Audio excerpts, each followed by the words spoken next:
सद्गुरु महाराज की जय। सद्गुरु महाराज की जय। श्री सद्गुरु महाराज की जय।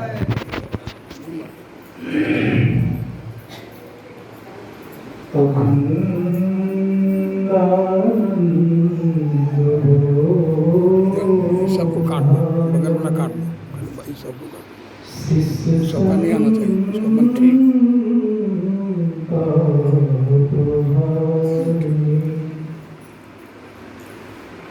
सच्चिदानंद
सम्मानीय पूज्य महात्मागण,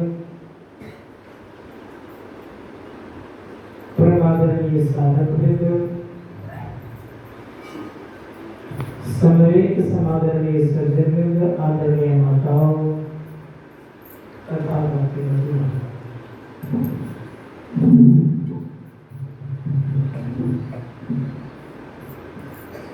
हम लोग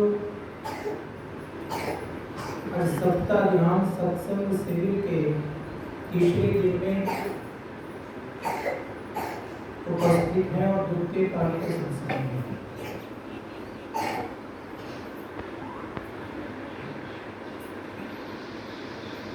सबसे पहली बात ये है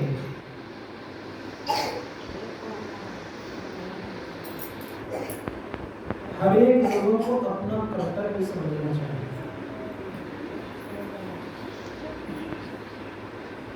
आजकल अक्सर लोग अपना अधिकार ले लेते हैं, लेकिन अपना कर्तव्य कोई नहीं समझते।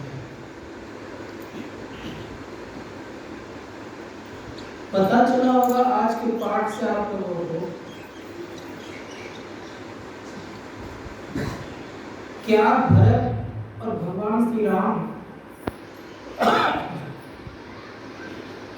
अपना कर्तव्य दिखा रहे हैं और अधिकार भी दिखा रहे हैं। दोनों चीज सुने होंगे। आज प्राय लोगों के अंदर में ऐसी भावना आ गई है, कर्तव्य नहीं करते, अधिकार ले लेते। जैसे कहीं कहीं सुने होंगे आप लोगों ने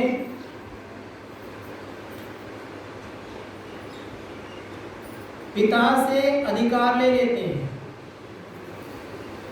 लेकिन पुत्र अपना कर्तव्य भूल जाते हैं। पत्नी पति से अधिकार ले लेते हैं, लेकिन पत्नी का क्या कर्तव्य है ये भूल जाते हैं।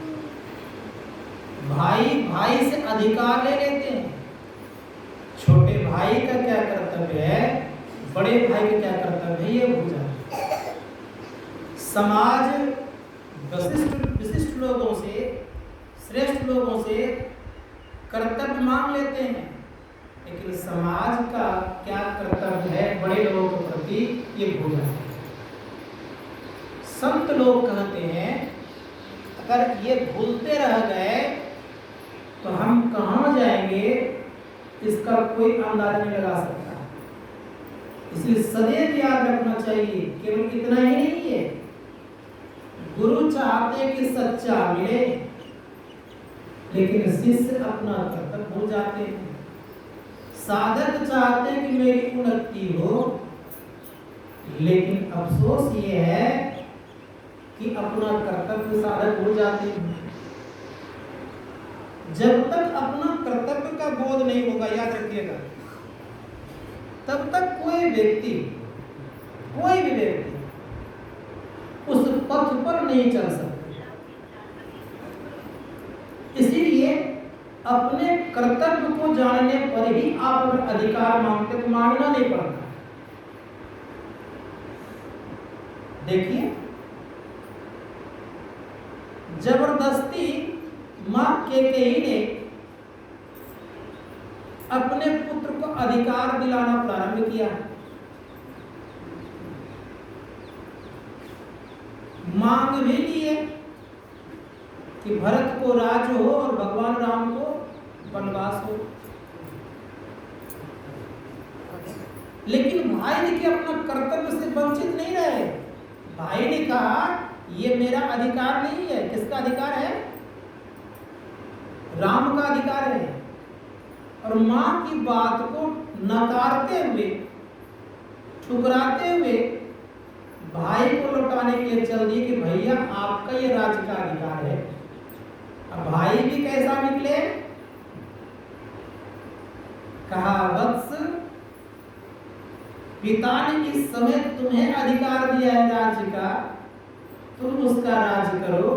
अब मेरे को जो अधिकार दिया है, आदेश दिया है, तो जंगल का राज दिया है, इसलिए मैं जंगल का राज का उपभोग करूं। लालच नहीं,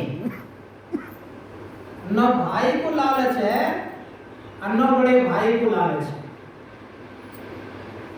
संत महात्मा गण कहते जब लालच नहीं होता उनको स्वतः मिल जाता है, अपने आप मिल जाता है। केवल आप सेवा में रत रहिए। भगवान श्री राम के अनन्य भक्त हनुमान जी, केवल हनुमान जी सेवक धर्म को निभाए तो हम आप अच्छी तरह जानते हैं उनको कोई चीज देने से वंचित रखे क्या? सब कुछ दे दें।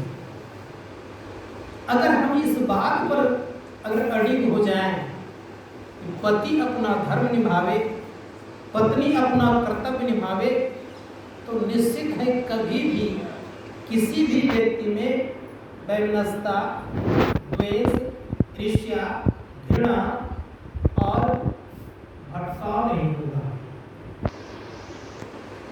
इसके संबंध में एक प्रसंग सुनाता हूं मैं आप लोगों को। एक बार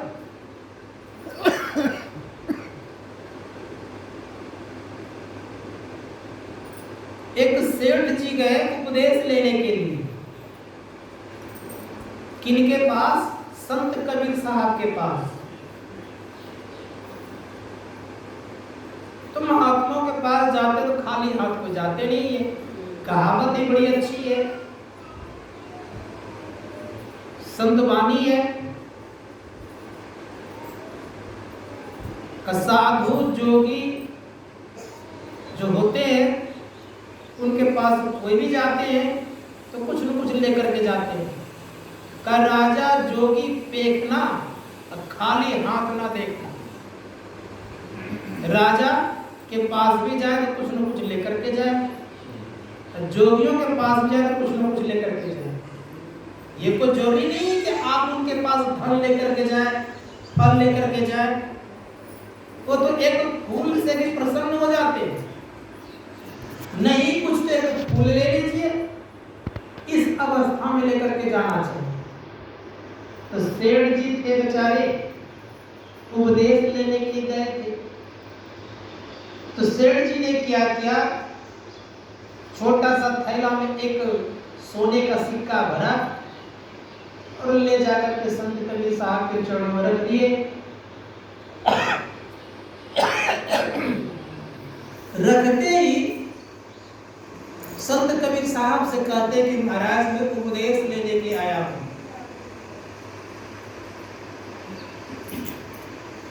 संत कबीर साहब कहते रख दो।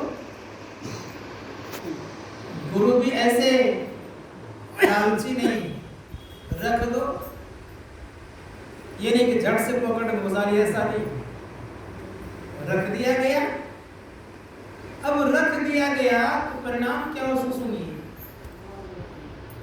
कब उपदेश दे दीजिए मुझे, कब उपदेश मिल जाएगा, धैर्य रखिए। बेचारे ताना बना का काम करते थे। ताना बना समझते हैं आप लोग? कपड़े बुनाई का काम करते थे।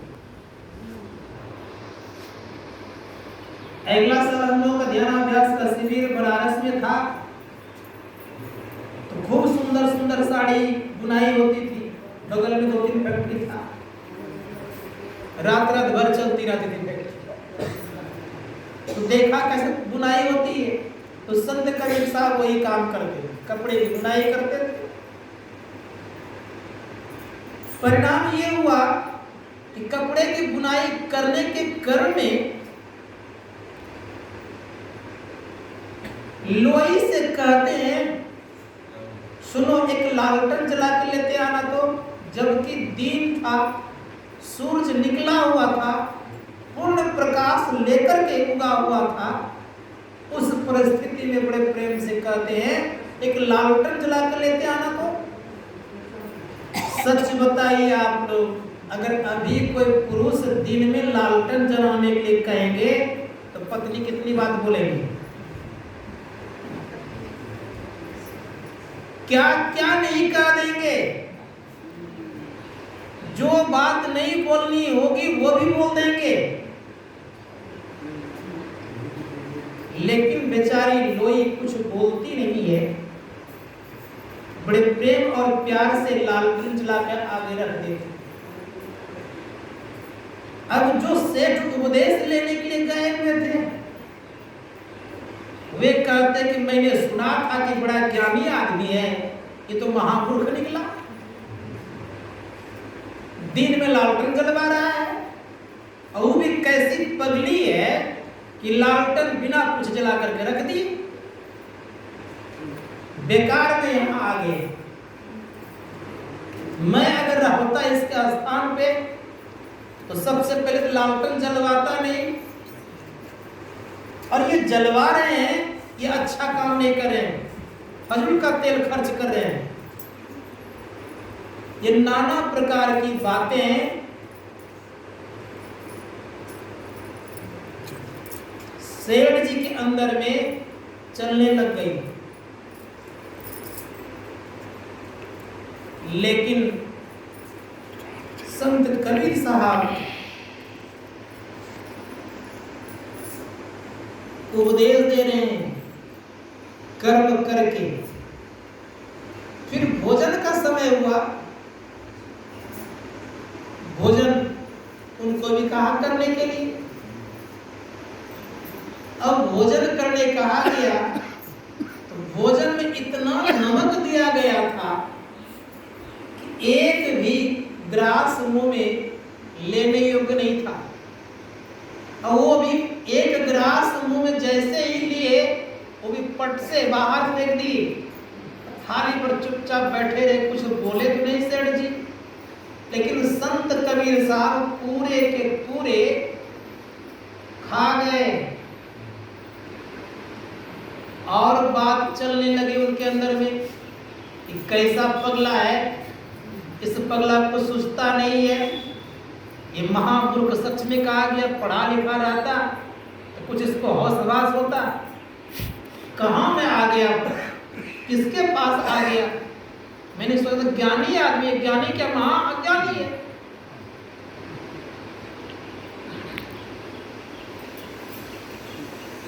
जब जाने लगे कहा, सेठ जी ने कहा कि सेठ जी मुझे उपदेश कुछ दे दीजिए। सेठ जी ने कहा संत कबीर साहब कहते मैंने आपको दो उपदेश दे दिया। का क्या उपदेश आपने दिया? का आपने देखा नहीं लालटेन जलाने के लिए मैं कहा तो एक बार भी ना नहीं बोली, और उन्होंने इतना नमक डाल दिया था फिर मैंने एक बार भी उनको कुछ नहीं कहा। तो आप सोच सकते हो उपदेश है कि नहीं है? मतलब यह कि अगर घर को सामंजस्य रूप से चलाना हो, सब कुशलता पूर्वक चलाना हो, तो कहीं न कहीं आपको सहना पड़ेगा। जब तक आप सहेंगे नहीं तब तक आप लह नहीं सकते, और जब तक आप सहना नहीं जानेंगे तब तक आपका बनना संभव नहीं। इसीलिए सहना परम आवश्यक है। साधना काल में हर एक साधक को सहना ही पड़ेगा। अब रही बात यह कि घर की तरह सुविधा खोजेंगे, वो तो साधना काल में संभव साधक को नहीं होता। घर में जितना सुंदर स्वादिष्ट और सुस्वादु भोजन करते हैं, वे अगर आप चाहेंगे आश्रम में मिले या ध्यान करने के कर्म में मिले, तो इसका मतलब यह कि आप ध्यान करने नहीं आए। संत लोग कहते हैं कि अगर जीवन में कल्याण चाहिए तो सबसे पहली बात यह है कि हम आपको लगाम देना पड़ेगा। किस पर लगाम? पहला लगाम है जीव पर।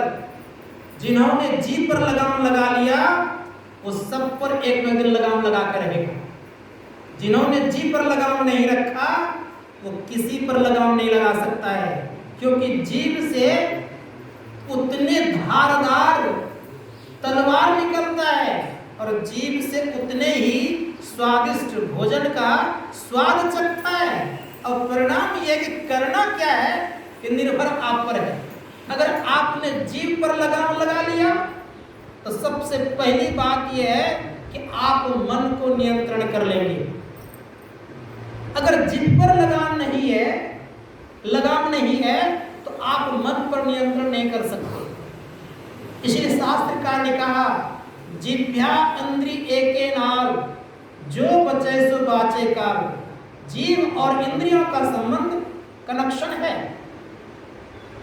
जीव ज्ञान इंद्रियां है और इंद्रियां कर्म इंद्रियां है।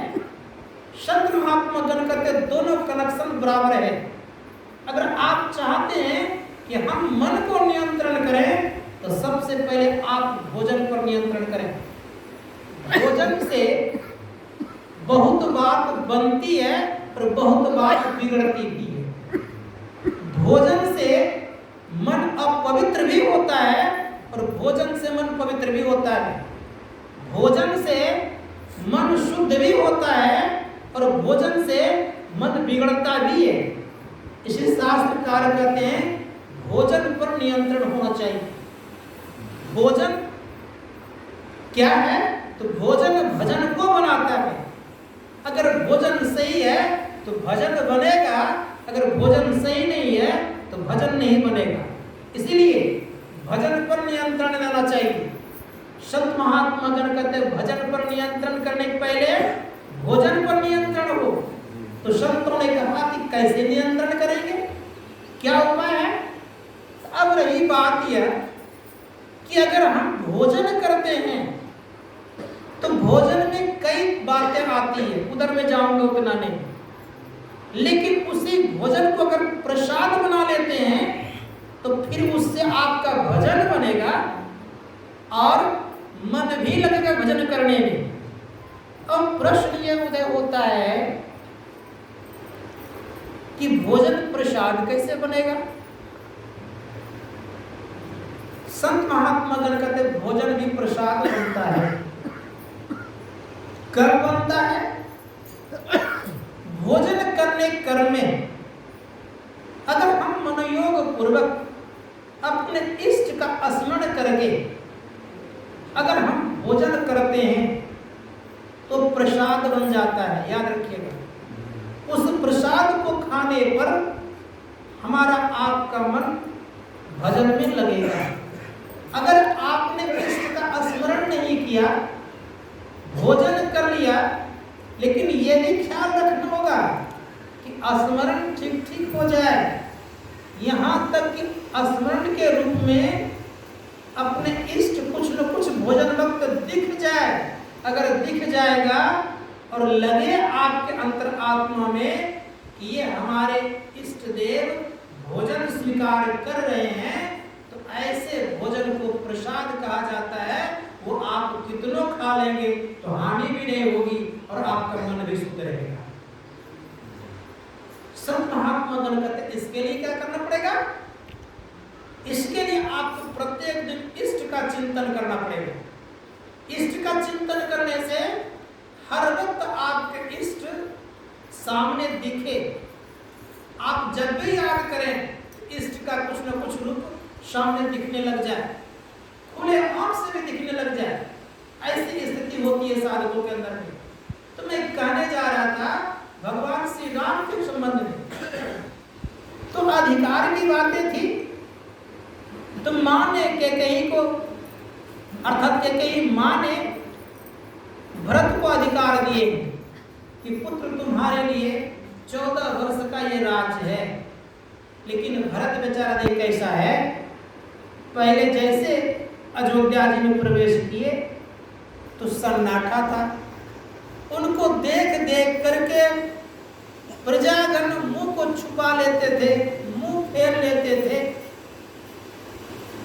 भरत अपने छोटे भाई शत्रुघ्न से कहते हैं कि शत्रुघ्न ऐसी स्थिति क्यों, क्या कारण? हम लोग को देख करके प्रजागण मुंह क्यों छुपा लेती है, बात क्या है? का भैया पता नहीं लगता, कुछ न कुछ अनहोनी हुई है। कहा चलो, जब अंतःकरण में पहुंचते हैं तो पहुंचते वक्त स्थिति क्या होती है? कोई भी नहीं दिखते हैं, केवल मंत्रा आती है। अब मंत्रा बड़े प्रेम से भरत की अगुवानी कर रहे हैं। भरत आ गया, चलो चलो तुम्हारी मां प्रतीक्षा कर रही है। अब भरत जैसे मां की तरफ बढ़ते हैं तो मां की साड़ी कैसी थी? रंगीन नहीं थी। कैसी साड़ी थी? सफेद साड़ी थी। सफेद साड़ी को देख करके भरत तुरंत मूर्छित हो गए। संभालते अपने आप को, संभालने के बाद पूछते हैं कि ये दशा तुम्हारी, भैया राम कहाँ है? कई प्रश्न पूछते हैं। तो कैकेयी कहती कि सुनो, मैं तुम्हारे लिए 14 वर्ष का राज्य मांगी हूं और भरत तुम राज्य करो और राम वनवास अर्थात जंगल में रहेंगे। उनके लिए 14 वर्ष जंगल मांगी हूं मैंने। इसी कारण से तुम्हारे पिता ने राम के वियोग में शरीर का परित्याग कर दिया। इतना ही कहना था कि भरत क्या कहता है अपनी मां से, इस वचन को मांगते, इस वरदान को मांगते वक्त तुम्हारी जीवा नहीं कट के गिर गई, तुम्हारे मुंह में कीड़े नहीं भर गए, क्यों करें? नाना प्रकार की बातें करने लग गए। और कहते कहते कहते क्या है? भरत कहते हैं आज से मैं परित्याग करता हूं, मैं कभी आपको मां नहीं कहूंगा, मैं आपको राजमाता कहूंगा, क्योंकि आपने राज को मांगा है, इसलिए मैं आपको मां नहीं कह सकता।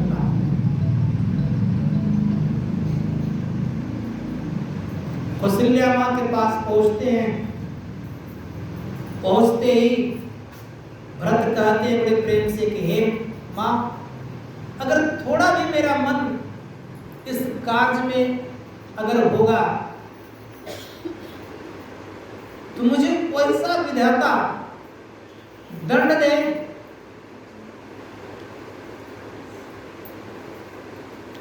कि जो दंड किसी को संसार में नहीं दिया हो।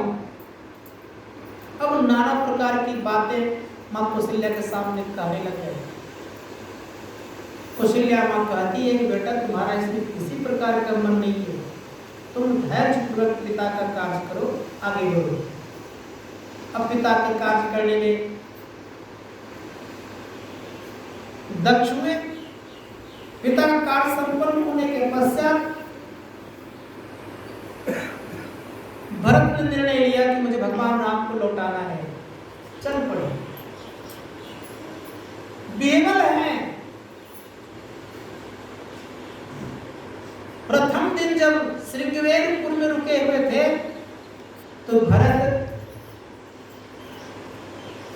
सेना सजाते जा रहे थे। सेना में हाथी घोड़ा सब थे। धूल उड़ रहा था। श्रृंगवेरपुर के राजा पुनिषाद को समाचार मिलता है कि भरत सेना सजा के आ रहे हैं। शंका होता है, गुप्तचरों को लगता है कि राम पर चढ़ाई करने के लिए जा रहे हैं।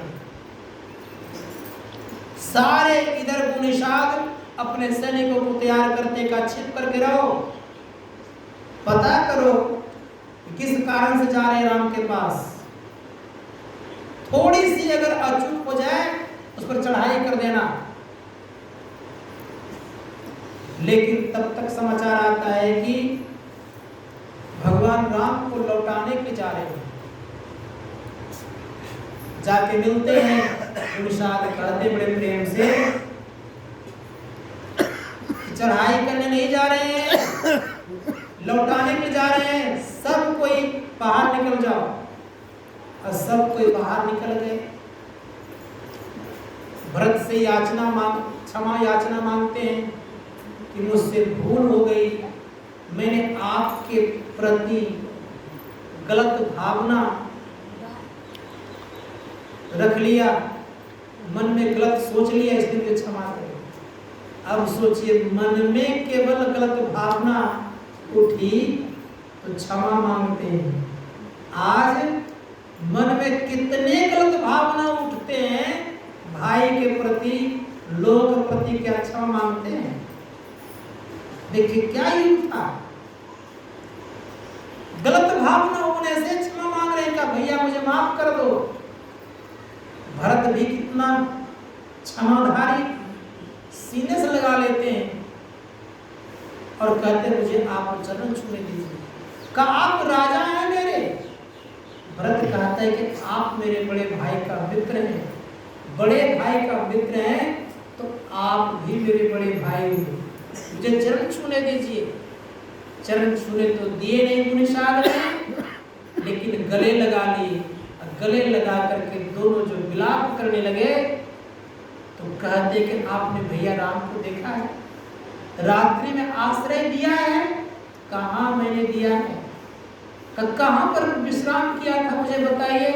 कहा भरत, मैंने अपने बड़े भाई राम को, प्रभु राम को मैं बहुत आग्रह किया कि मेरे घर चलिए, जाने से इनकार कर दिया। मैंने बिछावन भी लाने का प्रयास किया, बिछावन भी नहीं लिया मेरा, केवल ये पुआल पर, घास पर और फूस पर और पत्ते पर सोया। इस दृश्य को देख करके भरत कहता है कि प्रभु श्री राम इस बिछावन पर सोए हैं। आज से मैं परित्याग करता हूं, मैं कभी भी बिछावन पर नहीं सोऊंगा, पलंग पर नहीं सोऊंगा और भूमि पर सोऊंगा। उस दिन से भरत ने संकल्प लिया, 14 वर्षों के दरमियान में कभी भरत बिछावन पर नहीं सोए और चल पड़े। जब भरत को लौटाने चित्रकूट के पास जब पहुंचने के पूर्व जंगल में लक्ष्मण जी लकड़ी काट रहे थे। संविधान अर्थात यज्ञ करने की लकड़ी की आवश्यकता थी, सूखी लकड़ी की। देखते हैं कि भरत की सेनाएं आ रही है, भरत भी आ रहे हैं। लक्ष्मण जी और ताव देखता है और श्री राम से कहते मैं युद्ध करने के लिए चलूंगा। भरत को लगता है राजमद हो गया है, मैं छोड़ूंगा नहीं भरत को, मैं उन्हें समाप्त कर दूंगा। भगवान श्री राम के समक्ष बोल रहे हैं। भगवान श्री राम कहते हैं ऐसा नहीं है भरत, तुम क्यों घबरा रहे हो? भरत के ऐसा संसार में कोई त्यागी नहीं हो सकता। बहुत बार कहने पर भी लक्ष्मण मान नहीं रहे, तीर तानने को तैयार हो गए। आकाशवाणी होती है, उचित अनुचित कर देख कर ही कोई काम करना चाहिए। आकाशवाणी को सुनते ही भगवान श्री राम ने सुन लिया, बिना उचित अनुचित को जाने बिना कुछ नहीं करना चाहिए। परिणाम ये हुआ कि भरत प्रभु श्री राम के पास पहुंचे।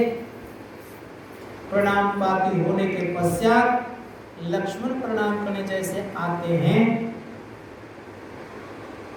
तो क्षमा याचना करते, कहते भैया मुझसे बहुत बड़ी भूल हो गई, मैं जान नहीं पाया आपको, और परिणाम ये हो गया कि मैंने आपको मारने का संकल्प ले लिया, मैं मार देता आपको। भरत कहता है बड़े प्रेम से, पगले तुमने तीर को क्यों थाम लिया, क्यों ने मार दिया? मैं कलंकित व्यक्ति समाप्त हो जाता तो मेरा ये स्थिति नहीं बनती। समाज के लोग मुझे क्या, संसार के लोग क्या कहेंगे कि भरत ने ही ऐसे कार्य करवाए, तुम क्यों मुझे जिंदा रख दिया? सारी बात कहने पर लक्ष्मण जी क्षमा मांगते हैं, भरत क्षमा करते हैं।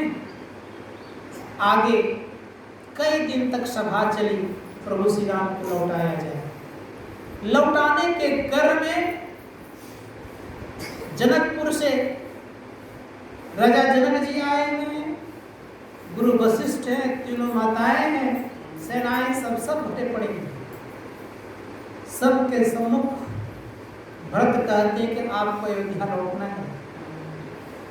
अब अंतिम बात बड़े प्रेम से भगवान श्री राम कहते हैं कि तुम्हारा पक्ष तो बहुत बड़ा है, क्योंकि तुम्हारे पक्ष में गुरु हैं, तीनों माताएं हैं, जनकपुर के सारे लोग हैं, मैं तो अकेला हूँ कि तुम्हारा पलड़ा तो भारी अवश्य है, तुम जो कहोगे वही होगा।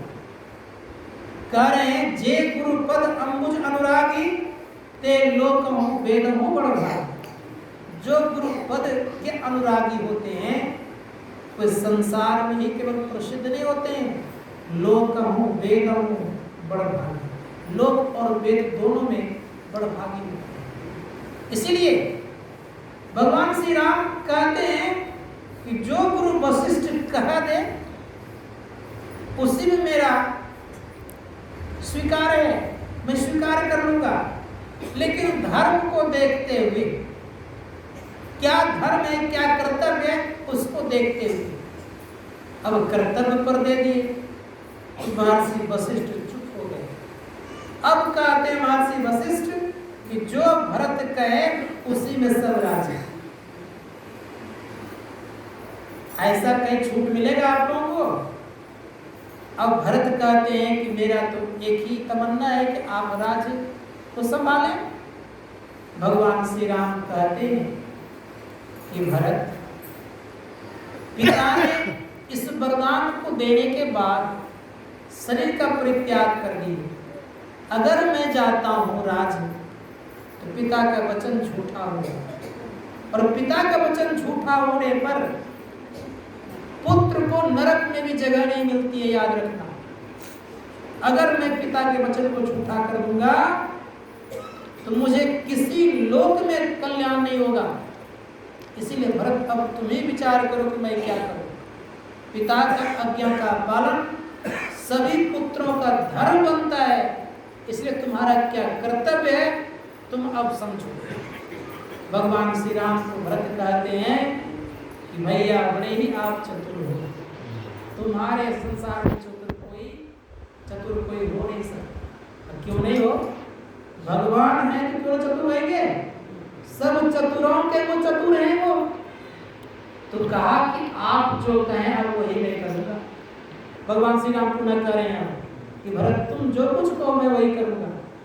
अब भरत कहते हैं कि मुझे एक ही बात कहिए कि 14 वर्ष के अलावा एक दिन भी अगर ज्यादा हो जाएगा तो भरत का आप मुख नहीं देखेंगे। इतनी बड़ी प्रतिज्ञा भगवान श्री राम भी कहते हैं कि 14 वर्ष के अलावा एक दिन भी ज्यादा नहीं होगा, 14वां वर्ष में लौट कर ही आऊंगा। परिणाम ये हो गया, कथा तो जानते ही आप लोग। कहा मुझे कुछ दीजिए, तो क्या दिया जाए? खड़ाऊं दिया जाए। तो खड़ाऊं कैसा? तो साधारण खड़ाऊं नहीं था। तो विश्वकर्मा को याद किया, विश्वकर्मा प्रकट हुए, कहा मैंने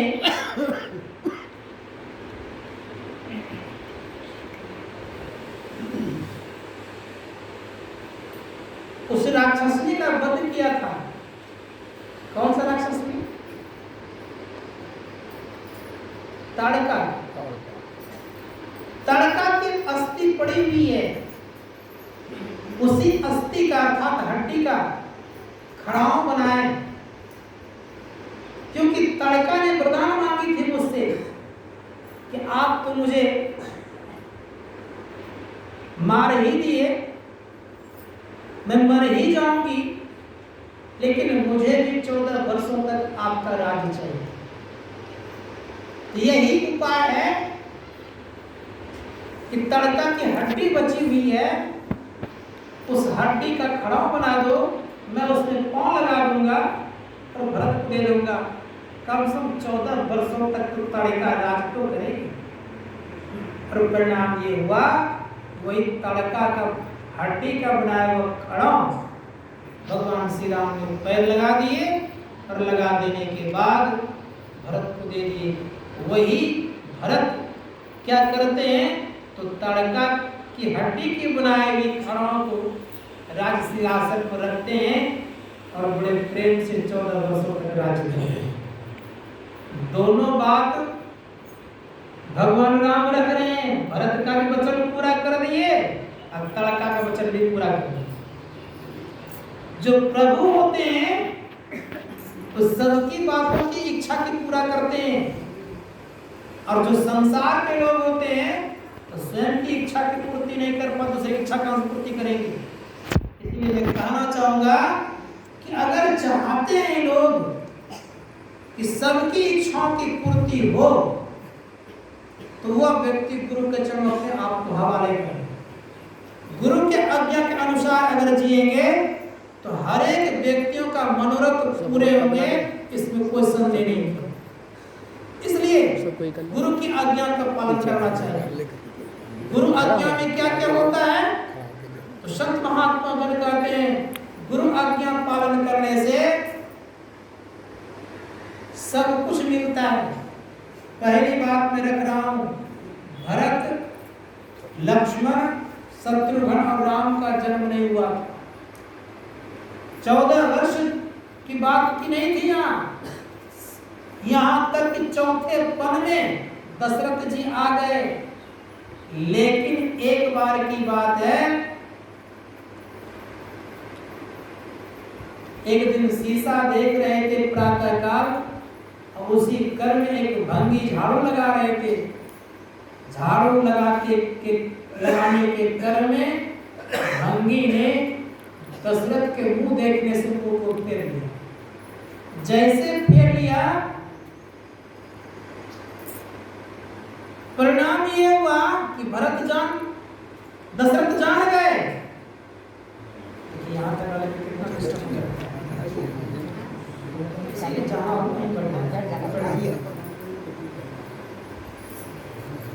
जैसे मुंह फेर लिया तो तत्क्षण दशरथ जी जान गए कि मैं राजा हूं। राजा के सम्मुख एक व्यक्ति मुंह फेर लेता है, बात क्या है? तो उसमें झाड़ू लगाने वाला उस भंगी को बुलाते हैं, झाड़ू लगाने वाले को बुलाते हैं, कहा तुमने ऐसा क्यों किया? कहा कहूंगा तुझे आप मारेंगे। कहा नहीं मारूंगा, कहो। अब नहीं मारने की जब बात कही गई तो क्या कहेंगे? तो बड़े प्रेम से कहते हैं कहा गया है, कहावत है कि अगर जिनको संतान नहीं है उनका प्रातःकाल को देखना अच्छा नहीं होगा। उसी क्षण उठ करके महल नहीं गए, गुरु के पास चले गए, और जैसे गुरु के पास गए तो गुरु से कहते हैं कि गुरुदेव चौथे पल बीत गए, राजकाज चलाने वाला कोई संसार नहीं है, मुझे एक संतान चाहिए। संतान में लड़का और लड़की दोनों हुआ करते हैं। भगवान श्री राम हुए नहीं थे, न भरत शत्रुघ्न कोई हुए थे, कोई संतान नहीं था। लेकिन कौशल्या को पहले एक पुत्री अवश्य हुई थी। बहुत लंबी कथा है, अगर जानना चाहते। भगवान श्री राम नहीं हुए हैं, लेकिन उसके पहले एक पुत्री उनको भले हुई है, दशरथ जी को। तो बड़े प्रेम से कहते हैं महर्षि वशिष्ठ, आंख बंद कर कहते हैं कि दशरथ जी अर्थात हे राजन, आपको 4 पुत्र है, आप चिंता ना करें, आप पुत्रष्टि यज्ञ कराएं। पुत्रष्टि यज्ञ में किनको बुलाया जाए? का श्रृंगी ऋषि को बुलाया जाए। उस समय के सिद्ध महात्मा थे कौन? श्रृंगी ऋषि। उनके द्वारा अगर आप यज्ञ कराएंगे तो निश्चित है आपको 4 सूत मिलेंगे। चारों सूत जो होंगे कोई साधारण नहीं होगा, नारायण के अवतार होंगे वो। अब इस तरह की बातें जब कही गई, यज्ञ कराया गया। यज्ञ में यज्ञ भगवान हविष रूप में खीर लेकर प्रकट हुए। खीर लोग के प्रकट जब हुए तो बंटवारा किया गया। बंटवारा में आधा आधा किया गया, आधा कौशल्या को, आधा केकई को। आधे भाग से कौशल्या ने सुमित्रा को, केकई ने भी सुमित्रा को। दोनों अंश कट गए। सुमित्रा को 2 संतान, इधर इन दोनों को 1 संतान। उसी थोड़े से खीर लेकर के काग भाग गए, और काग भाग जाने के कारण अंजनी तपस्या कर रही थी, जिस वृक्ष के नजदीक बैठ करके उसी वृक्ष पर कौआ बैठ करके उसको खाने वाला ही था। तो एक जोर से जब हवा चली तो मुंह का ले वाला था वो गिर गया अंजनी के हाथ में। अंजनी ने खाई, उससे हनुमान। तो कथा तो लंबी है, उधर में जाना नहीं चाहता। संत महात्मा गण कहते हैं इस प्रकार से उस खीर से 5 के जन्म हुए। कितने के जन्म हुए? 5 के जन्म हुए। इसीलिए कभी कभी भरत जो है, याद रखिएगा, भरत, लक्ष्मण, शत्रुघ्न और राम और हनुमान, ये 5 भाई कहलाते हैं किसी तरह से, क्योंकि उसी खीर से जन्म हुए। तो मैं कथा की तरफ जाना चाहता हूँ, बताना ये चाह रहा था कि अगर जीवन में कल्याण चाहिए हम आपको, तो कर्तव्य का पालन अवश्य कीजिए। कर्तव्यनिष्ठ बनिए। कर्तव्यनिष्ठ बनने वाले व्यक्ति अवश्य ही उनका उद्धार होता है। क्या कर्तव्य होना चाहिए? तो महर्षि वशिष्ठ कहते हैं कि साधक का कर्तव्य क्या होना चाहिए, गृहस्थ का कर्तव्य क्या होना चाहिए, पुत्र का कर्तव्य क्या होना चाहिए। नाना प्रकार की बातें कही गई। इन सबों के लिए सोचिए, सोचने योग्य है। जो व्यक्ति ब्रह्मचारी वेश को धारण करके अगर वे संसार में विचरण करता है अधिक और अपने कर्म पर वो कर्मनिष्ठ नहीं है, तो ब्रह्मचारी के लिए सोचने योग्य है। ध्यान दीजिएगा थोड़ा सा। जो व्यक्ति गृहस्थ आश्रम में रह करके अगर गृहस्थ आश्रम के संबंध में अगर वो सोचता नहीं है, फिजूल के बातों में रहता है और फिजूल जगह जाकर के अपना धन व्यय करता है, उस गृहस्थ के लिए सोचने योग्य है। तीसरी बात कही गई कि जो पुत्र अपने पिता और परिवार की आज्ञा के अनुकूल नहीं चलता, पुत्र के विषय में सोचने योग्य है। ये मैंने कह रहा हूं, महर्षि वशिष्ठ करें। आगे कहा कि जो सन्यासी संन्यास लेकर के अगर वो सन्यासी अपना कर्तव्य को न जान करके संसार में विचरण करता है और भ्रष्ट मार्ग को अपनाता है, तब उस सन्यासी विषय में अवश्य सोचना चाहिए। अब देखिए ये सब सोचने योग्य है। जो यहाँ तक का जो विप्र ब्राह्मण होकर के, विप्र होकर के अगर वो वेद का ज्ञान नहीं जानता, वेद के अनुकूल नहीं चलता है, तो उसके विषय में सोचना चाहिए।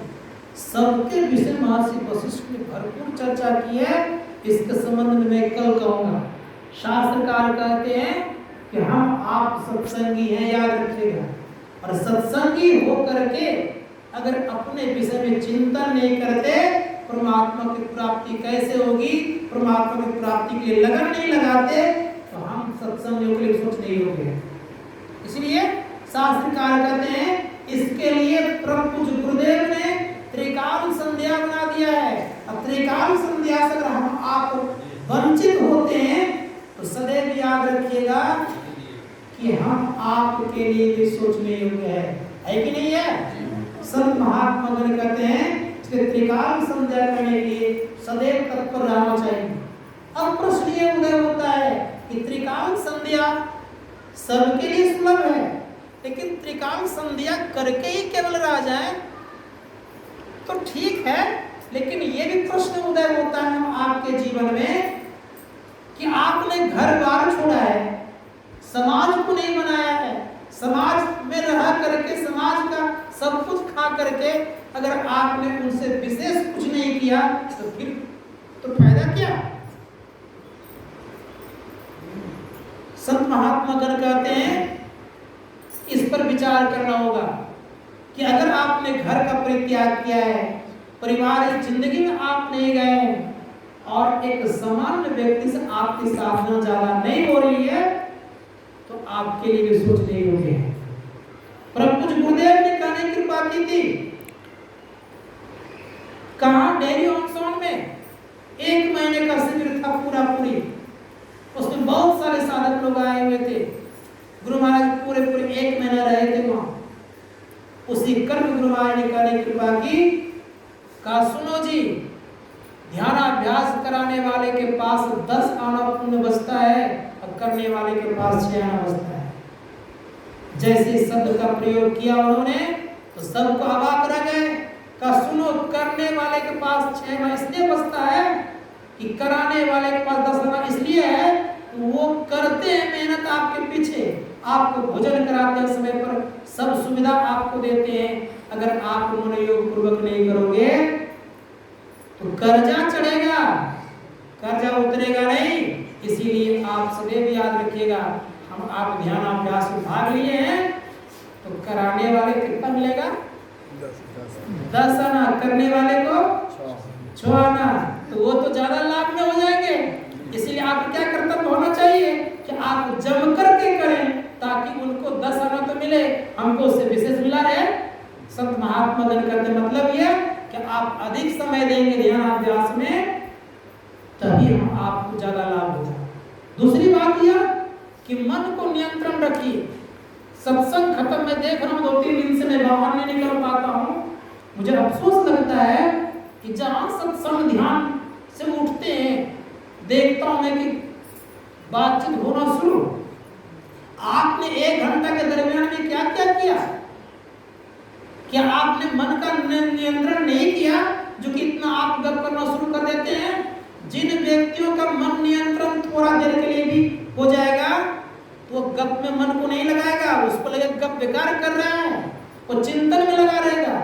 उठते ही अगर गप कर रहे हैं इसका मतलब ये कि आपका जप भी नहीं बना है ना आपका ध्यान में मन लगा है। श्री सद्गुरु महाराज इसलिए प्रयास कीजिए कि आपका मन चिंतन में डूबा हुआ रहना चाहिए।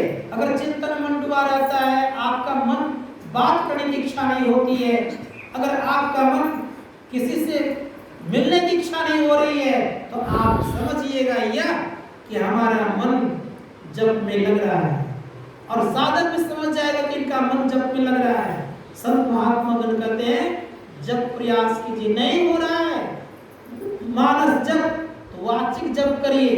वाचिक जप करते करते करते करते मानस जप की तरफ परिणत कर लीजिए।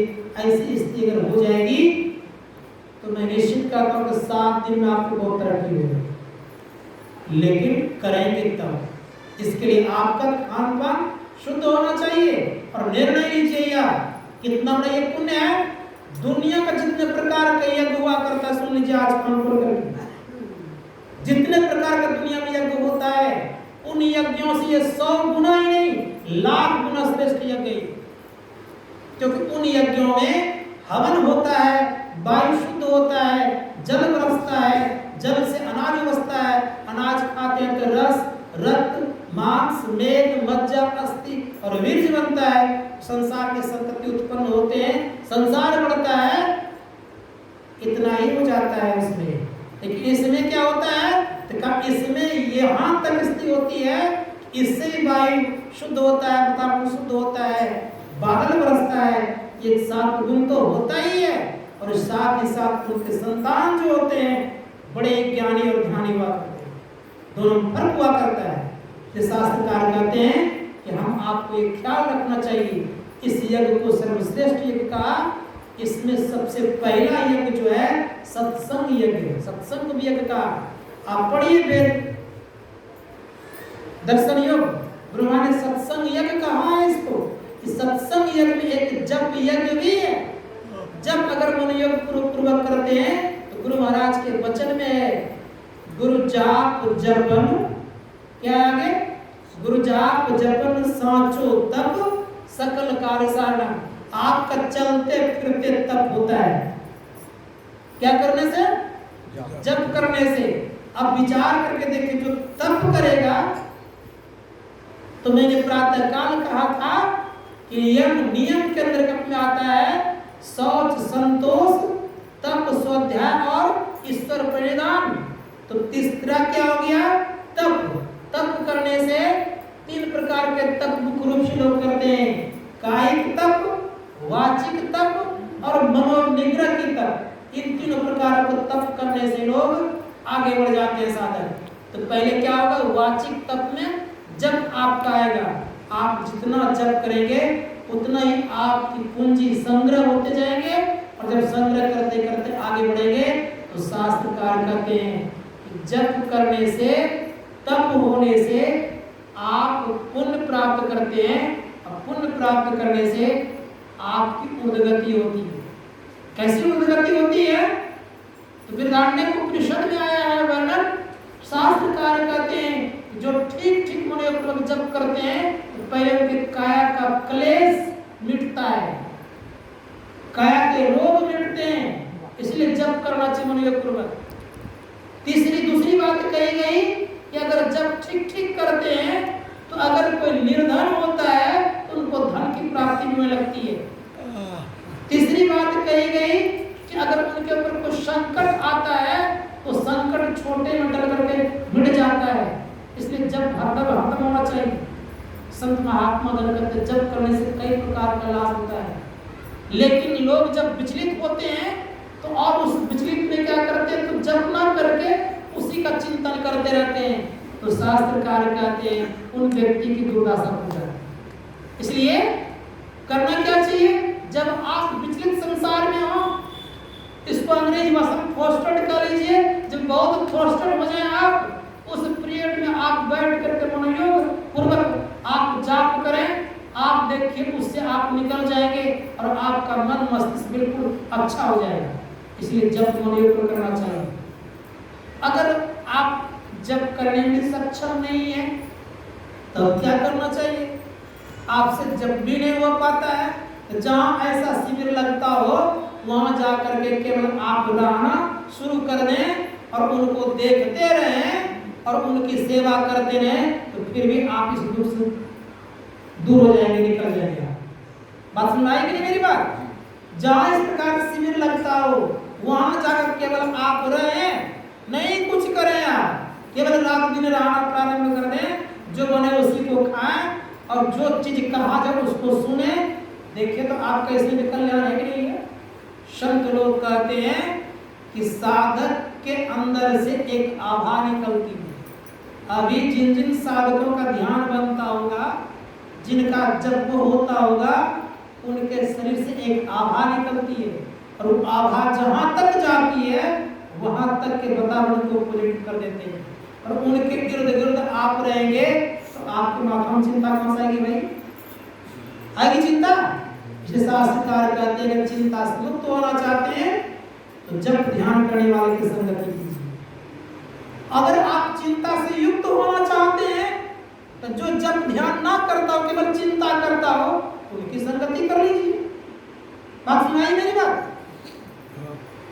अगर जब ध्यान करने वाले की संगति करेंगे तो चिंता से मुक्त होंगे